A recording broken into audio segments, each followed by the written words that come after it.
D'abord, il y a un constat assez triste finalement sur le plan sociologique. Depuis 25 ans, Rocancourt, c'est quoi?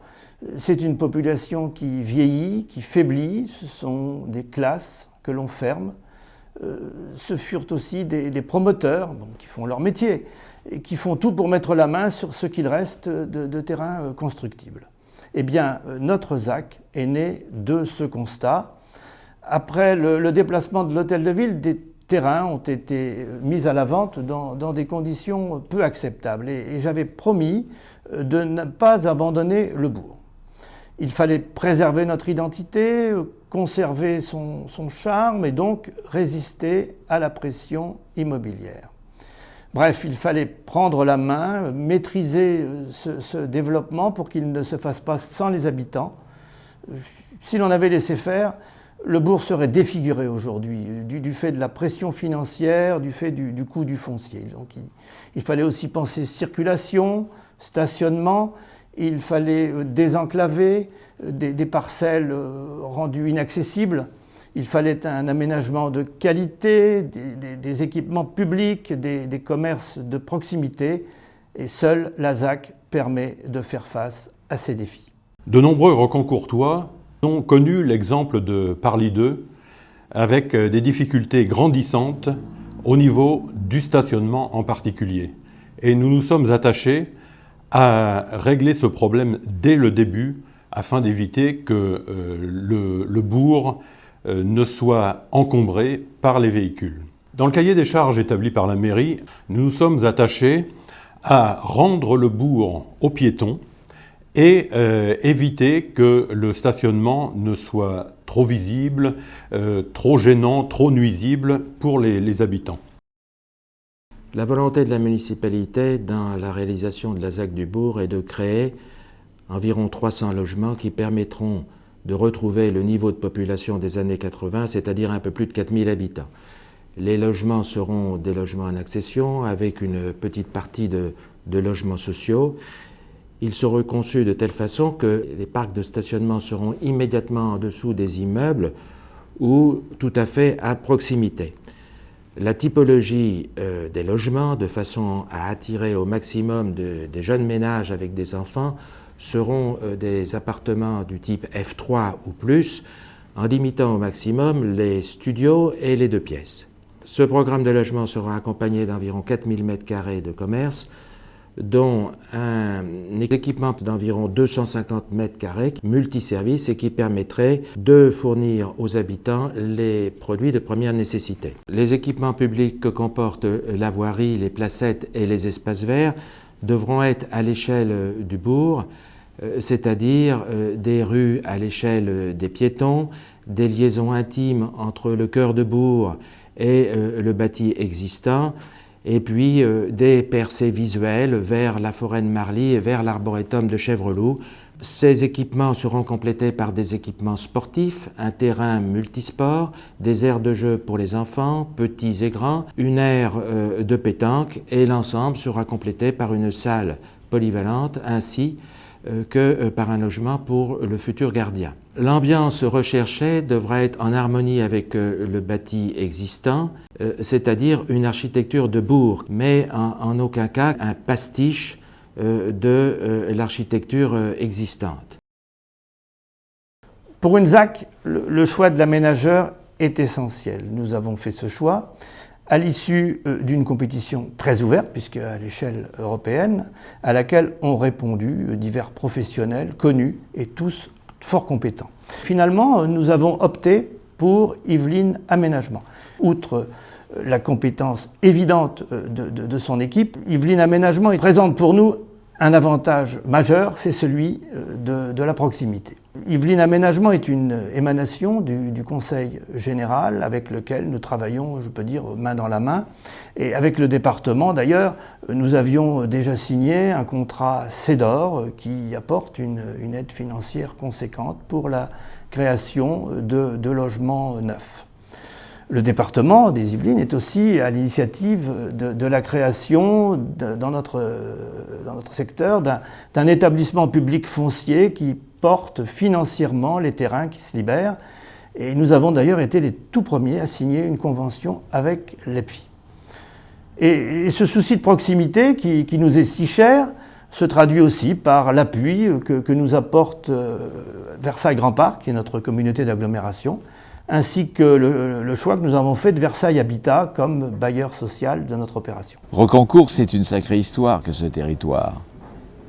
Avec son grand arboretum, extension du domaine royal, mais connu aussi pour son carrefour, le fameux triangle de Rocancourt sur l'autoroute A13, connu aussi avec Parly 2, cette urbanisation des années 70.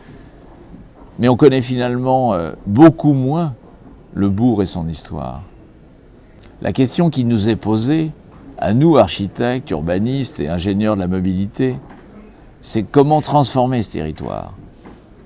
Parce qu'il a une réalité historique, mais aussi une réalité d'usage, c'est-à-dire des gens, des familles qui souhaitent conforter leur implantation dans ce bourg pour leurs enfants, par exemple.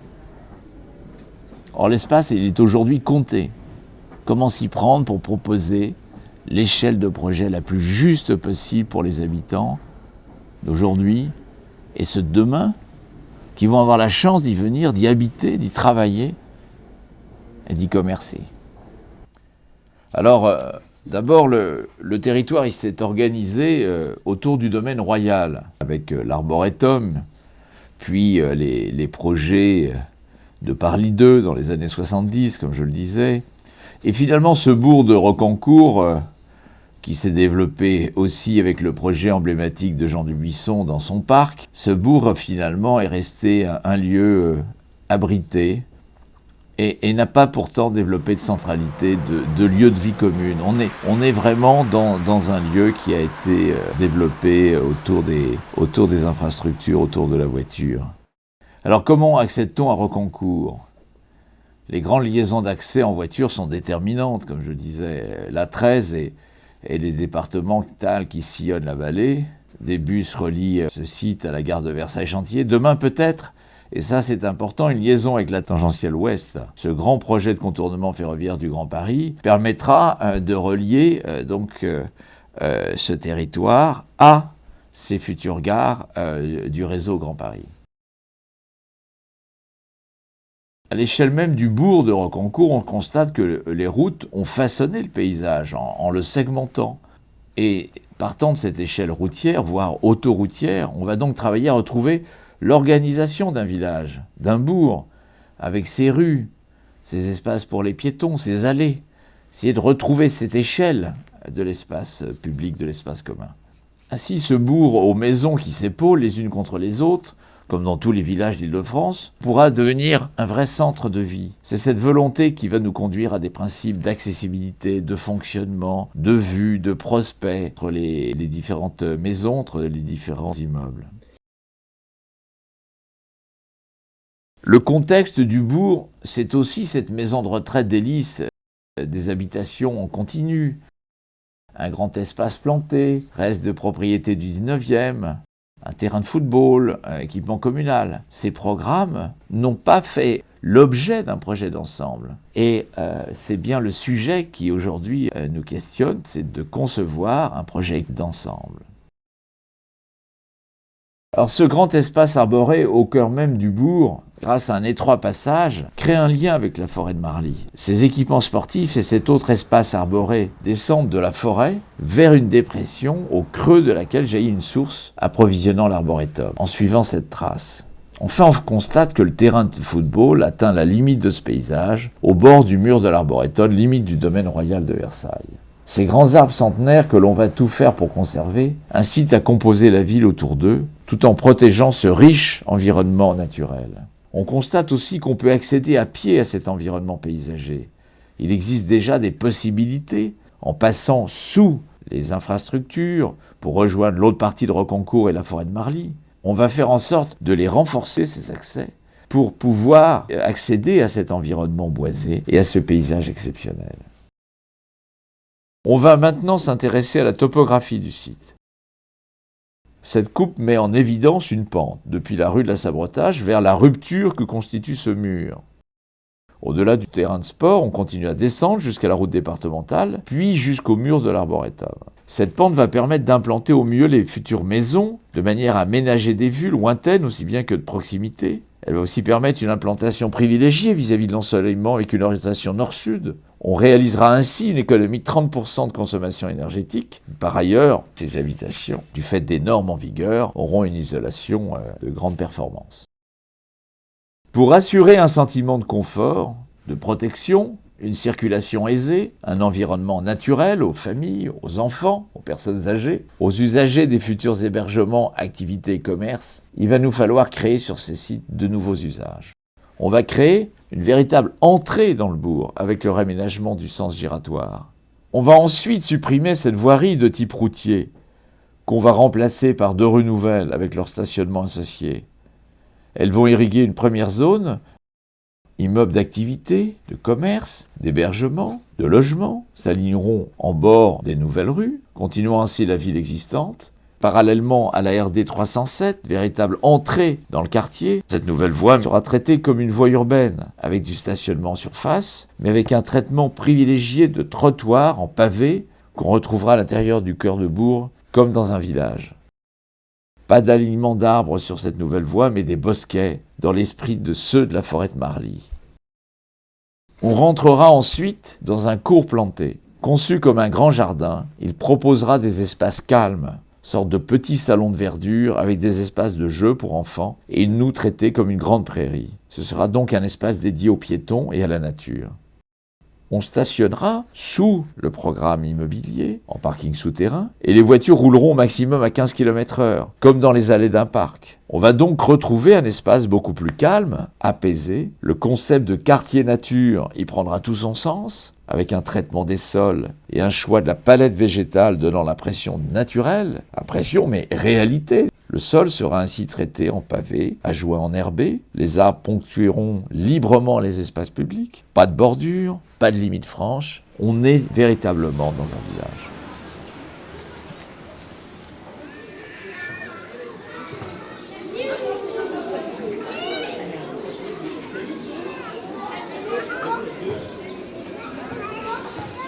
Le cœur planté s'ouvrira ensuite, via des allées pavées, vers le cœur de bourg, inscrit dans la pente naturelle du site, avec une série de jardins en cœur d'îlot, soutenus par des murets en pierre qui reprendront le vocabulaire des murs existants. Dans le cœur de bourg, les logements traversant ou avec double orientation seront privilégiés. Les pièces de vie s'orienteront au sud ou à l'ouest. Les logements les plus hauts bénéficieront de vues orientées sur le grand paysage. Les couvertures des maisons et des petits immeubles seront végétalisées. Elles absorberont ainsi les eaux de pluie, favorisant leur évaporation et ralentissant considérablement par absorption le rejet dans les réseaux. Des espaces intermédiaires privés, des petits jardins, s'interposeront entre espaces privés et espaces publics. Depuis les nouvelles habitations et celles du bourg existant, ce sont des espaces jardins que l'on découvrira plutôt que des nouvelles constructions. Sur la partie haute du site, le parc boisé, en lien direct avec la forêt de Marly, proposera aux enfants des espaces de jeu.